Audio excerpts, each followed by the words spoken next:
राम, आप जाइए और इस शीत धनुष पर चिल्ला चढ़ाकर महाराज जनक जी की सारी गीता दूर करें।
उससे हम कभी न डरते हैं।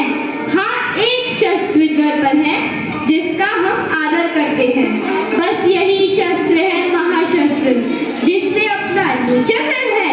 यदि उसका करे प्रयोग तो यह वशस्थल हाजिर है।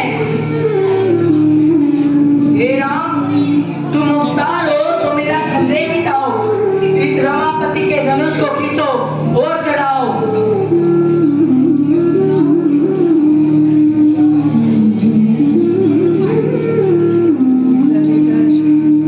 हे मुनिवर, मैं ये तीर किस दिशा में छोड़ूं? हे राम, तुम इसे दक्षिण दिशा में छोड़ो ताकि वहां के सारे निशाचर मर जाए। जैसी आज्ञा मुनिवर।